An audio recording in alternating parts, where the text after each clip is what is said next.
No, we're not talking about the USS Enterprise from Star Trek. We're talking about the one built in Baltimore, Maryland, 1799, also called the Lucky Enterprise.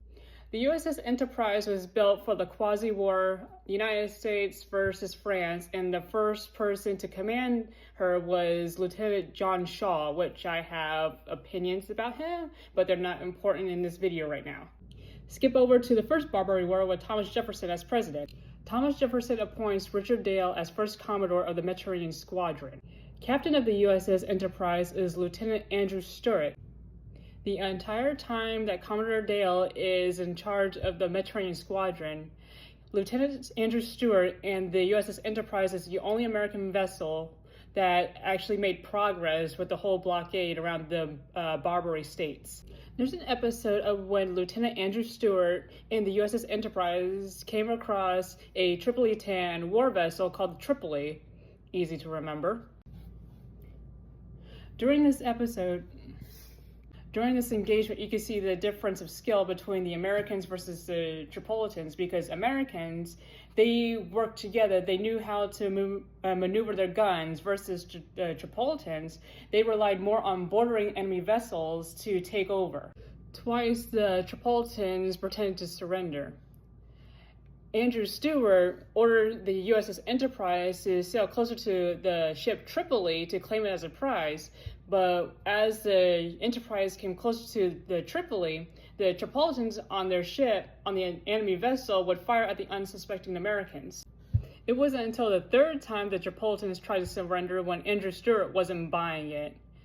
He ordered the Enterprise to blow Tripoli into oblivion, and that's when the wounded captain on the Tripoli had to grab the colors on the mast and just throw into the sea to signal that he really was surrendering this time. Because the United States squadron didn't have official orders to capture enemy vessels, Andrew Stewart, he only had the mast taken down off the Tripoli and had the ship just become like one gigantic raft.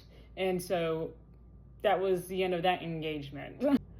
He was captain of the USS Enterprise until midway through Commodore Morris's tenure as the second Commodore of the Mediterranean. Then he transferred the ship over to Isaac Hall. Isaac Hall had the Enterprise for a very short period because when Commodore Edward Preble came to relieve, Commodore Robert Morris, promotions were going around. And so Isaac Hall swapped places with Stephen Decatur, who sailed in the USS Argus.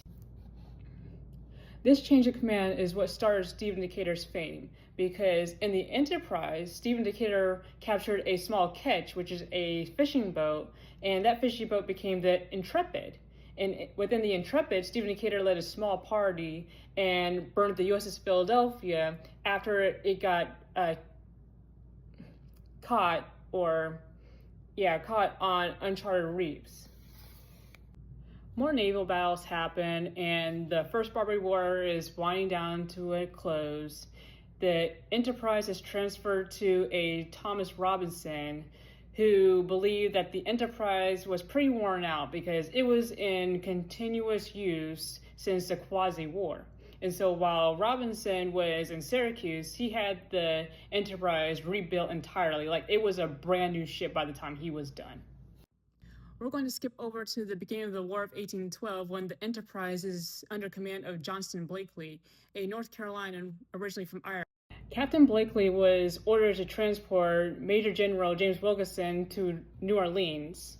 And by the way, James Wilkinson was an agent for Spain.